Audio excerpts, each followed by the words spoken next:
ആരാണ് bill Gates? ഒരു computer genius? കഴിവുള്ള സോഫ്റ്റ്വെയർ ഡെവലപ്പർ? അല്ല, സമർത്ഥനായ ബിസിനസ്സുകാരൻ. ഒരു ജീവകാരുണ്യ പ്രവർത്തകൻ? ആഗോള ആരോഗ്യ വിദഗ്ധൻ? നോക്കൂ, സിയാറ്റിലെ ഒരു കുടുംബത്തിലെ പുത്രനായി ജനിച്ച് തൻ്റെ ശ്രദ്ധേയമായ ജീവിതയാത്രയിൽ ബിൽ ഗേറ്റ്സ് പല പല മേഖലകളിലും പ്രവർത്തിച്ചിട്ടുണ്ട് എന്നതിൽ സംശയമില്ല. എന്നാൽ ആഗോള ആരോഗ്യ വിദഗ്ധനായും ജനസംഖ്യാ നിയന്ത്രണ പോരാളിയായും അദ്ദേഹം മാറിയതിനു പിന്നിലെ രഹസ്യമെന്താണ്? ആ നിഗൂഢത നമ്മളെ വീണ്ടും ഈ ചോദ്യത്തിലേക്ക് കൊണ്ടെത്തിക്കുന്നു. അതെ, ആരാണ് ബിൽ ഗേറ്റ്സ്?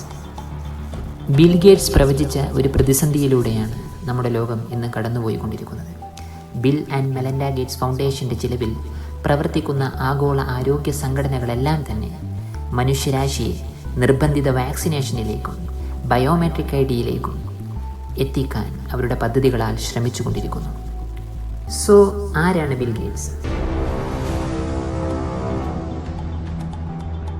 ചിലർ പറയുന്നു തൻ്റെ കമ്പ്യൂട്ടർ പരിജ്ഞാനം കൊണ്ട് സമ്പന്നനായ വിദഗ്ധനാണെന്ന്. You're called a genius, and well, no, I don't think that embarrassed you at all. They call you a genius. Part of your genius is that you are a computer whiz, and the other is that you did have the business acumen to turn it into a working company. Are you a business genius too? Well, I wouldn't say genius. തൻ്റെ ദീർഘവീക്ഷണവും ഭാവനയും ഉപയോഗിച്ച് മനുഷ്യജീവിതത്തെ മാറ്റിമറിച്ച മഹാനായ വ്യക്തിയെന്ന് മറ്റു ചിലർ വാദിക്കുന്നു. Bill had a vision, and I understand it went back even then, that computing would be ubiquitous. It would be part of all of our lives. And indeed, as you all know, he executed on that vision, and the world today has changed so dramatically in large part due to the work that Bill has done throughout the years. തൻ്റെ business തന്ത്രങ്ങളാൽ മൈക്രോസോഫ്റ്റിനെ കെട്ടിപ്പടുത്ത സമർത്ഥനായ മനുഷ്യൻ. When the biographers and historians write the history of the 20th century, Bill Gates is going to go down as the best businessman of our century, and Microsoft is one of the greatest companies of the 20th century. ലോകമെമ്പാടുമുള്ള ആളുകളുടെ ജീവിതം മെച്ചപ്പെടുത്താനായി നിസ്വാർത്ഥമായി സ്വത്ത് ചിലവഴിക്കുന്ന മനുഷ്യസ്നേഹി എന്ന് പോലും ചിലർ അദ്ദേഹത്തെ പ്രശംസിക്കുന്നു. Bill, even your harshest critic would have to admit that your philanthropy work is, planet-shaking, incredible, and could be, if you make it a second act, so amazing that it would dwarf what you've actually done at Microsoft.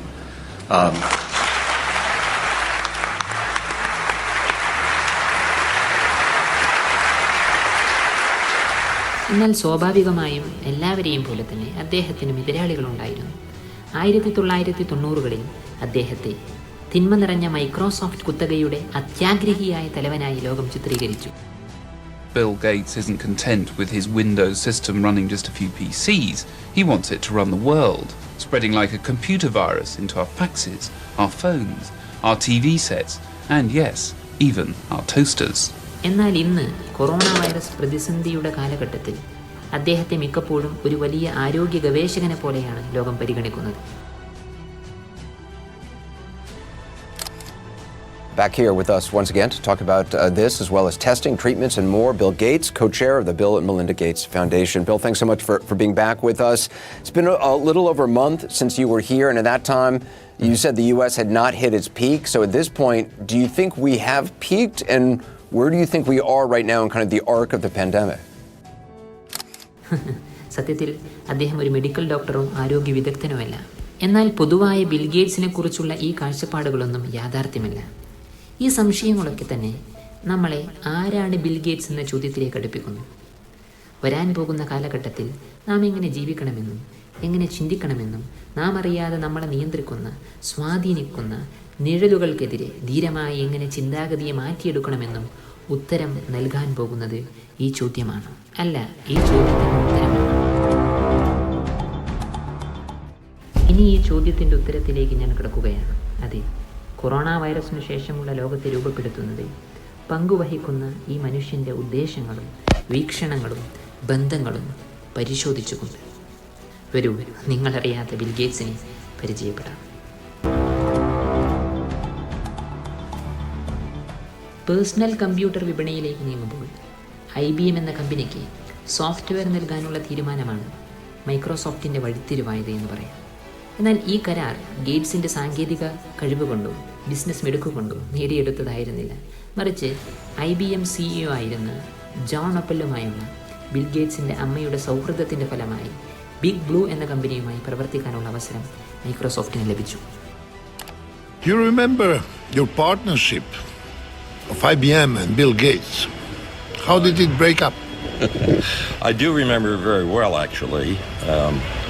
Bill Gates, at the time, at the beginning of our relationship with him, was living on pizza and Pepsi-Cola in Albuquerque, New Mexico, and his mother happened to be on the United Way board with our chairman, and asked our chairman to help him. And you know, when the chairman comes in and tells you to go help this kid, 900 people get on the plane Monday morning and they all go down to try to help Bill Gates. So I don't see Bill Gates as this great creative person. I see him as an opportunist.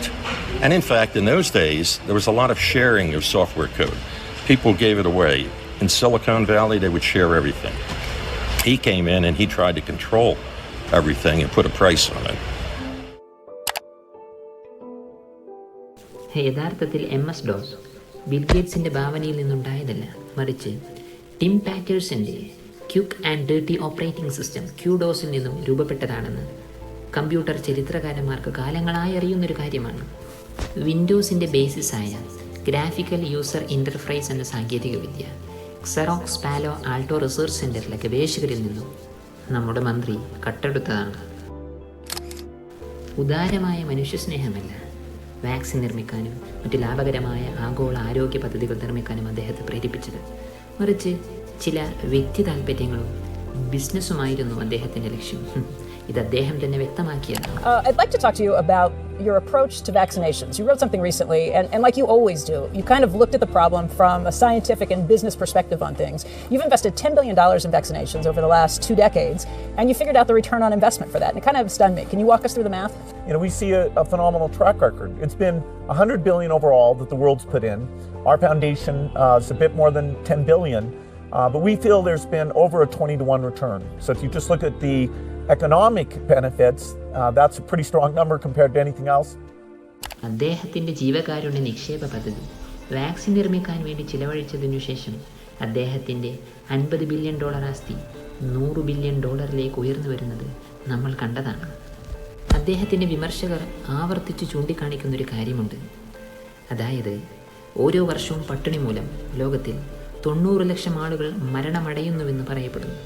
ഇവരെ ഏറ്റവും സഹായിക്കാൻ കഴിയുക ഭക്ഷണവും വെള്ളവും മറ്റടിസ്ഥാന സഹായങ്ങളും അവർക്ക് ലഭ്യമാക്കുക വഴിയാണ്, അല്ലാതെ അപൂർവ രോഗങ്ങൾക്ക് വേണ്ടിയുള്ള ചിലവേറിയ മരുന്നുകളും വാക്സിനുകളും നിർമ്മിക്കുന്നതിലൂടെയല്ല. പക്ഷേ വെള്ളവും ഭക്ഷണവും കൊടുത്താൽ തിരിച്ച് ലാഭം കിട്ടില്ല. അതുകൊണ്ടാണ് ഇങ്ങനെ മരുന്ന് കമ്പനികൾക്കും വാക്സിൻ നിർമ്മാതാക്കൾക്കും നിക്ഷേപിക്കാൻ അദ്ദേഹം തീരുമാനമെടുത്തത്. എന്നാൽ യഥാർത്ഥത്തിൽ നമ്മൾ ചോദിക്കേണ്ട ഒരു ചോദ്യമുണ്ട്. എന്തുകൊണ്ടാണ് അദ്ദേഹം ഇങ്ങനെ ചെയ്യുന്നത്? ബിൽ ഗേറ്റ്സിനെ പോലെ ഒരാൾ തൻ്റെ സമയത്തെയും സമ്പത്തിനെയും ജനസംഖ്യയെ നിയന്ത്രിക്കാനുള്ള പദ്ധതികൾക്ക് വേണ്ടി പ്രേരിപ്പിക്കാനുള്ള പിന്നിലെ നിഗൂഢത എന്താണ്? ഈ ചോദ്യത്തിന് ഉത്തരം ലഭിക്കണമെങ്കിൽ നമ്മൾ ബിൽ ഗേറ്റ്സിൻ്റെ കുടുംബ പശ്ചാത്തലം പരിശോധിക്കണം.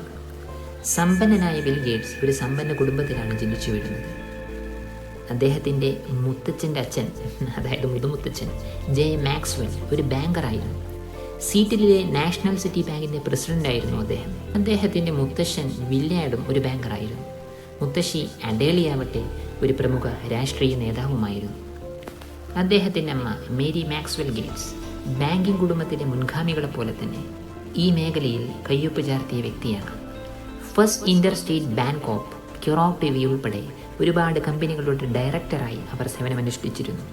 യൂണിവേഴ്സിറ്റി ഓഫ് വാഷിങ്ടണിൻ്റെ റീജൻ്റായും യുണൈറ്റഡ് വേ ഓഫ് അമേരിക്കയുടെ ബോർഡ് മെമ്പറായും അവർ നിയോഗിക്കപ്പെട്ടു.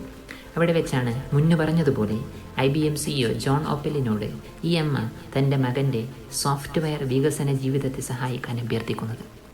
ഇനി മന്ത്രിയുടെ അച്ഛൻ വില്യം H. ഗേറ്റ്സ് സീനിയർ സിയാറ്റിലെ ഒരു പ്രമുഖ അഭിഭാഷകനായിരുന്നു.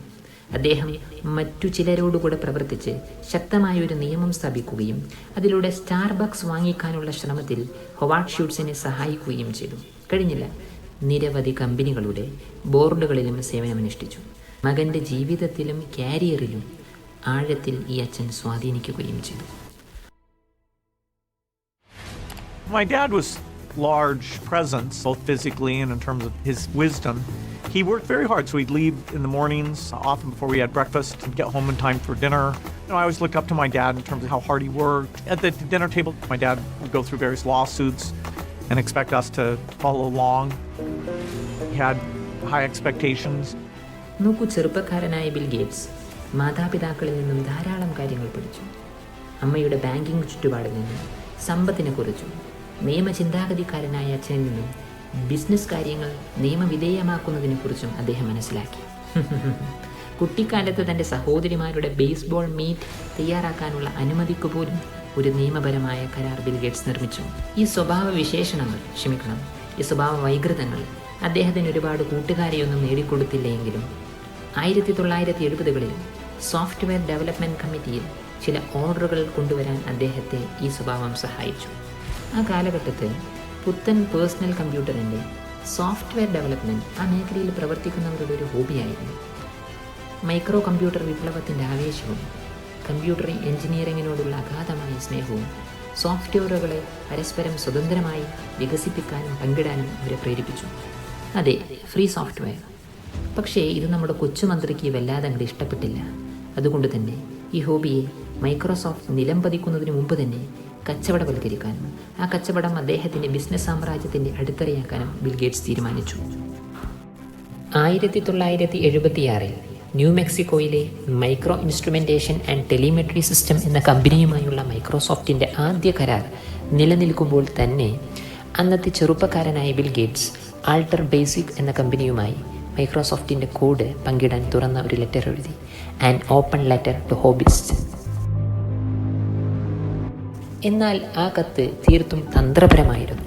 അദ്ദേഹത്തിൻ്റെ അന്നത്തെ സാമൂഹിക ഇടപെടലുകൾ പോലെ തന്നെ ആ കത്ത് ഭാവിയിൽ മറ്റ് ഏത് ബിസിനസ്സിൻ്റെയും ഉപഭോക്താക്കളാകാൻ സാധ്യതയുള്ളവരെയും ബാധിക്കുകയും സോഫ്റ്റ്വെയർ കോഡ് ഫ്രീ ആയി പങ്കിടുന്ന ഒരു സംസ്കാരം മാറ്റാൻ ശ്രമിക്കുകയും ചെയ്തു.